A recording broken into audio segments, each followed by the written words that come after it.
जब हम डॉग को अपने घर में लेकर आते हैं, बहुत ही हैप्पीनेस का माहौल होता है, बहुत ही एक्साइटमेंट का माहौल होता है। लेकिन कुछ टाइम के बाद जब उसके अंदर बहुत सारे बिहेवियर ऐसे होते हैं जो हमें समझ नहीं आ रहे होते हैं, एंड बहुत सारे ऐसे ऐसे सिचुएशंस आती हैं जहाँ पर हमें ये समझ में नहीं आता कि हमें डॉग के साथ कैसे बिहेव करना है, जो कि एक मिसकम्युनिकेशन क्रिएट करता है। और उस मिसकम्युनिकेशन के कारण डॉग के अंदर बिहेवियरल इश्यूज डेवलप हो जाते हैं, या फिर आपको परेशानियां होने लग जाती हैं। भले उसके अंदर इशू नहीं है, लेकिन आपको परेशानियां होने लग जाती हैं कि यार इस डॉग को कैसे बिहेव करना है, कैसे मैनेज करना है डे टू डे लाइफ में, जिसकी वजह से जो आपको कंपेनियनशिप है मिलना चाहिए डॉग के साथ, और डॉग को जो कंपेनियनशिप मिलना चाहिए आपके साथ, वो नहीं मिलता है। और इसका रीज़न है आपकी अंडरस्टैंडिंग डॉग का माइंड कैसे वर्क करता है। एज ए सोसाइटी हम डॉग को ट्रेन करने की कोशिश कर रहे हैं, और एज ए सोसाइटी हम बच्चों को भी ट्रेन करने की कोशिश कर रहे हैं। लेकिन जहाँ लैक हो रही है, जहाँ प्रॉब्लम हो रही है, वो जगह है कि हम उनको अंडरस्टैंड करने की कोशिश नहीं कर रहे हैं। देखो यार, अगर हम ह्यूमंस को ही देखें, ह्यूमंस में दो तरीके की साइकोलॉजी होती है, male psychology, female psychology. General तरीके से बात कर रहा हूँ मैं, male psychology, female psychology. Male human, female human इस दुनिया को डिफरेंट नज़र से देखते हैं। डॉग एक डिफरेंट स्पीशीज़ है, और ये समझना इसलिए ज़रूरी है क्योंकि डॉग्स पहले के टाइम पर इतना इंटीग्रेट नहीं थे हमारी लाइफ में। ओके, वो पहले के टाइम पर उनके ऊपर रिस्पॉन्सिबिलिटी नहीं थी कि वो हमें इमोशनली फुलफिल करें। करेक्ट बात है ना। वो क्या घरों में रहा करते थे पहले? वो बिस्तर में सोया करते थे, सोफे पे बैठा करते थे, पूची बेबी किया जाता था उनके साथ? नहीं, वो बाहर रहते थे, अपनी मस्ती में रहते थे। उनके ऊपर रिस्पॉन्सिबिलिटी थी गार्ड करना, प्रोटेक्ट करना, ये सब उनकी रिस्पॉन्सिबिलिटी थी। इमोशनली इंसान को फुलफिल करना, ये एक नई रिस्पॉन्सिबिलिटी जो हमने इस एरा में आकर डॉग को दी है। अब जब हम इमोशनली उनको फुलफिल करने की रिस्पॉन्सिबिलिटी हमने दी है, तो हमारी रिस्पॉन्सिबिलिटी बनती है कि हम भी उनको इमोशनली फुलफिल करें, उनकी ज़रूरतों को फुलफिल करें। ओके, और हम उनकी ज़रूरतों को कैसे फुलफिल करेंगे अगर हम उनको अंडरस्टैंड नहीं करेंगे? एज ए सोसाइटी ये हमारी मिस्टेक है कि हम इन्वेस्ट नहीं कर रहे हैं, भले ही वो टाइम हो या फिर पैसा हो या फिर कुछ भी चीज़ हो, या हमारे दिमाग में आ ही नहीं रहा है कि हमें डॉग को अंडरस्टैंड करना चाहिए, है ना। क्योंकि हम तो बचपन से यही सोचते आए हैं, यही सुनते आए हैं, या फिर यही सुनाते आए हैं कि भाई तू मुझे अंडरस्टैंड नहीं करता, तुम मुझे नहीं समझते, तुम मुझे नहीं समझते। तो हमारे दिमाग में भी यही आता है कि हमारा डॉग हमें नहीं समझता, मतलब ब्लेम हमेशा बाहर की तरफ, वो मुझे नहीं समझता, ये मुझे नहीं समझता। क्या हम सिचुएशन को समझते हैं? क्या हम अपने डॉग को समझते हैं? है ना, इस पर हम ध्यान नहीं देते। और इस पे जब हम ध्यान नहीं देते, ये एक रियल, मतलब जो जिस चीज़ पे ध्यान देना चाहिए, अगर हम उस चीज़ पे ध्यान नहीं देते तो क्या होगा? चीज़ें बनेंगी नहीं, चीज़ें बिगड़ेंगी। तो क्या होता है? डॉग के साथ हमारा रिश्ता बिगड़ता है। ये तो सिर्फ मैं डॉग की बात कर रहा हूँ, हमारा रिश्ता हर एक के साथ बिगड़ता है जहाँ पर हम सही चीज़ नहीं देख रहे, है ना, जहाँ पर हम रिस्पॉन्सिबिलिटी खुद नहीं ले रहे हैं। और डॉग के साथ तो हमें रिस्पॉन्सिबिलिटी खुद लेनी चाहिए। अगर ह्यूमन टू ह्यूमन किसी का रिलेशनशिप है तो रिस्पॉन्सिबिलिटी बांट लो भाई। तेरी भी रिस्पॉन्सिबिलिटी है रिश्ता सुधारने की, और इस ह्यूमन की भी रिस्पॉन्सिबिलिटी है रिश्ता सुधारने की। लेकिन डॉग के साथ ऐसा नहीं है, क्योंकि डॉग को आप खुद अपनी ज़िंदगी में लेकर आए हो। जब आप एक बच्चे को लेकर आते हो, जब एक ह्यूमन बच्चे को लेकर आते हो, उससे आप बच्चे से नहीं बोलोगे भाई तेरी रिस्पॉन्सिबिलिटी है, तू मेरे साथ रिश्ता सुधार। वो एज ए पेरेंट वो आपकी रिस्पॉन्सिबिलिटी रहेगी, है ना। आप बच्चे से एक्सपेक्ट नहीं करोगे, हालांकि लोग करते हैं, है ना। तो अब करते रहो, है ना, लेकिन उससे कुछ होने जाना नहीं है ना, कोई रिश्ता सही नहीं होने वाला है। अगेन वो ब्लेम वाला चीज़ है, भाई तू तो कर ही नहीं रहा, मैं ही कर रहा हूँ, है ना। डॉग के साथ भी हम ऐसा ही करते हैं कि भाई मैं ही कर रहा हूँ, तू तो कर ही नहीं रहा। डॉग कर सकता ही नहीं है ना। डॉग रिश्ते पे वर्क कर सकता ही नहीं है जब तक आप नहीं करोगे। ओके, जिस दिन आपने करना स्टार्ट कर दिया तो डॉग अपने आप ही इस रिश्ते पे वर्क करना स्टार्ट कर देता है ना। वो ऑटोमेटिकली वर्क करना स्टार्ट कर देता है, उनके हाथ में है ही नहीं। हमें अपनी रिस्पॉन्सिबिलिटी लेनी पड़ती है, और रिस्पॉन्सिबिलिटी किस चीज़ की?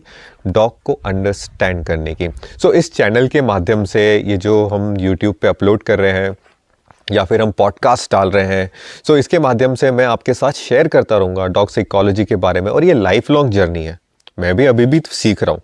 आई थिंक 2015-16 से मैंने सीखना स्टार्ट किया था। मैं बचपन से ही डॉग्स के साथ ही बड़ा हुआ हूँ, उनको देखते देखते ही बड़ा हुआ हूँ। और जानवरों को ऑब्जर्व करना, उनको देखना, ये मेरा एक तरीके से आप बोल सकते हो कि हॉबी बोल लो, पैशन बोल लो, मतलब मैं ज़्यादातर टाइम यही करता रहता हूँ, है ना। भले कौवे हो या कोई भी हो, मैं उनको ही देखता रहता हूँ और उनसे सीखता रहता हूँ कि वो कैसे बिहेव करते हैं इस नेचर में, इन्वायरमेंट में, और इन्वायरमेंट कैसे उनको इन्फ्लुएंस करता है। सो मेरी जो भी लर्निंग है, कोई डिप्लोमा नहीं है, कोई डिग्री नहीं है मेरे पास, लेकिन जो मेरी लर्निंग है, जो फील्ड की मेरी लर्निंग है, मैं वो आपके साथ शेयर करूँगा। मैंने बुक्स भी बहुत पढ़ी हैं डॉग की साइकोलॉजी के ऊपर, डॉग बिहेवियर के ऊपर, और मैं बचपन से बहुत डॉक्यूमेंट्रीज भी देखते आ रहा हूँ और मैं लगातार डॉग्स के साथ वर्क भी करता हूँ। बहुत सारी कंसल्टेशंस ली हुई है, हंड्रेड्स ऑफ कंसल्टेशंस ली है, जहाँ पर मैं लोगों के घरों में गया हूँ और डॉग्स के बिहेवियरल इश्यूज़ पे वर्क किया है। और थाउजेंड्स ऑफ तो डॉग पेरेंट्स से हम ऑनलाइन बात करते हैं और बहुत उनके बिहेवियरल इश्यूज़ के बारे में पता चलता है और उनके मिस्टेक्स के बारे में पता चलता है। सो मैं आपके साथ मिस्टेक्स भी शेयर करूंगा, सॉल्यूशन भी शेयर करूंगा, लेकिन सबसे बड़ी जो मिस्टेक है वो ये है हमारा माइंडसेट। ओके, हमारा माइंडसेट सबसे बड़ी मिस्टेक है। और वो माइंडसेट क्या है कि डॉग को ट्रेनिंग की ज़रूरत है, मान लिया है, लेकिन वो हमारी प्रायोरिटी नहीं होनी चाहिए। ओके, हमारी प्रायोरिटी होनी चाहिए, हमें डॉग की अंडरस्टैंडिंग की ज़रूरत है, हमें डॉग को अंडरस्टैंड करना है। और जब तक हम ये प्रायोरिटी लेकर नहीं आएंगे, डॉग्स में बिहेवियरल इश्यूज आते रहेंगे। ओके, और सबसे बड़ी चीज़ है कि जो रिलेशनशिप आपको मिल सकता है, जो फुलफिलमेंट आपको मिल सकता है, जो कंपेनियनशिप आपको मिल सकता है, सब लोग तलाश में है कंपेनियनशिप के। बहुत लोनलीनेस है आजकल भाई। ओके, हर एक पर्सन को कंपेनियनशिप चाहिए अच्छी। ओके, और अगर आपको वो डीप रिलेशनशिप चाहिए अपने डॉग का, अपना माइंडसेट चेंज कीजिए। डॉग ट्रेनिंग से पहले डॉग को अंडरस्टैंड करना है, ये माइंडसेट बैठाइए। जब आप ये माइंडसेट बैठाएंगे तब आपका रिलेशनशिप डॉग के साथ अच्छा होना स्टार्ट होगा, क्योंकि रिलेशनशिप की बुनियाद होती है कम्युनिकेशन। ओके, आप कितना अच्छी तरीके से कम्युनिकेट कर रहे हो, आप जितना अच्छी तरीके से कम्युनिकेट कर रहे हो उतना ही आपका रिश्ता बेटर हो रहा है। और कम्युनिकेशन डिपेंड करता है कि आप कितनी अच्छी तरीके से अंडरस्टैंड करते हो। ओके, अगर मैं आपको अंडरस्टैंड नहीं कर रहा और आपसे कम्युनिकेट करने की कोशिश कर रहा हूँ, 100% चांस है कि मैं मिस्टेक करूँगा। मैं आपको अंडरस्टैंड नहीं कर रहा कि आप एक सेंसिटिव पर्सन हो। ओके, मैंने अंडरस्टैंडिंग ले ली कि आप तो भाई स्ट्रेट फॉरवर्ड हो, और मैं ये नहीं ध्यान दे रहा कि आप एक सेंसिटिव पर्सन हो। हमारा रिश्ता अच्छा होगा क्या? मैं आपको कंसिडर ही नहीं कर रहा ना, आप हो क्या। उसी तरीके से हम डॉग्स को कंसिडर नहीं करते कि ये डॉग तो ऐसा ही होता है, ये डॉग्स तो ऐसे ही होते हैं, ये ब्रीड तो ऐसी ही होती है। नहीं, डॉग का इंडिविजुअलिज्म भी है ना। कुछ डॉग सेंसिटिव होते हैं जिस तरीके से ह्यूमंस होते हैं, कुछ डॉग इनसिक्योर होते हैं, कुछ डॉग एंशियस होते हैं, कुछ डॉग कॉन्फिडेंट होते हैं, किसी डॉग्स को अपनी डिस्टेंस चाहिए होती है। डॉग्स को डिस्टेंस चाहिए होती है, डॉग ऐसा है कि वो अपनी डिस्टेंस पे रहना चाहता है, लेकिन ह्यूमंस ऐसा प्यार का भूखा है ऐसा बोल लो, है ना। उसको प्यार की वो है तलाश है, तो वो डॉग को हग करेगा, है ना, डॉग को पकड़ के रखेगा। तो ओवर ए पीरियड टाइम क्या होता है कि डॉग झल्ला जाता है और वो बाइट कर लेता है। फिर लोग बोलते हैं कि हम तो सिर्फ उसको प्यार कर रहे थे। ओके, और इसमें क्या हो रहा था, अंडरस्टैंडिंग की प्रॉब्लम थी, है ना। सो मैं आपको अंडरस्टैंड नहीं कर रहा और आपसे स्ट्रेट फॉरवर्ड बातें करने लग गया, या आपसे थोड़ा हार्शली बात करने लग गया, थोड़ा असर्टिव बात करने लग गया, तो हमारा रिश्ता अच्छा नहीं होगा अगर आप एक सेंसिटिव पर्सन हो तो। उसी तरीके से हमें डॉग को समझना पड़ता है और उसके अकॉर्डिंग हमें बिहेव करना सीखना होता है।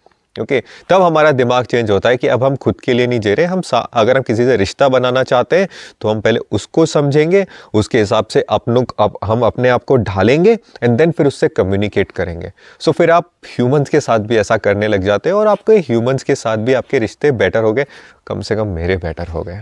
ओके, सो डॉग को समझना बहुत ज़्यादा ज़रूरी है अगर आप उनसे एक डीप रिलेशनशिप बढ़ाना चाहते हो, करना चाहते हो, और उनको बिहेवियरल इशू से मुक्त रखना चाहते हो। बीच बीच में इश्यूज आते हैं, लेकिन आपको पता होता है कि उन सिचुएशंस में कैसे बिहेव करना है। अगर आपको नहीं पता होता है कि उन सिचुएशन में कैसे बिहेव करना है, तब वो इश्यूज एस्केलेट हो जाते हैं। सो इस चैनल के माध्यम से, इन पॉडकास्ट के माध्यम से, इन वीडियो की वजह से मेरा काम यही रहेगा कि मैं आपके साथ अपने एक्सपीरियंसेस शेयर करूं एंड आपके सामने लेकर आऊं कि डॉग सोचते कैसे हैं, डॉग बिहेव कैसे करते हैं, और डिफरेंट सिचुएशंस में हमें उनके साथ कैसे बिहेव करना चाहिए, ताकि आप अपने डॉग को बेहतर तरीके से अंडरस्टैंड कर सको। सो लेट मी नो कैसा लगा आपको ये पूरी जो सीरीज़ हम लॉन्च करने वाले हैं, जिसमें मैं आपको डॉग बिहेवियर के बारे में समझाने वाला हूँ step by step. Okay, thank you so much. अगर आप यूट्यूब पे देख रहे हैं, सब्सक्राइब करना नहीं भूलिएगा एंड प्लीज़ कमेंट कीजिएगा, प्लीज़ अपना फीडबैक दीजिएगा, प्लीज़ अपने क्वेश्चंस पूछिएगा ताकि मैं उनके जवाब दे सकूँ आने वाले वीडियोज़ में और आने वाले पॉडकास्ट के एपिसोड्स में। Okay, thank you so much.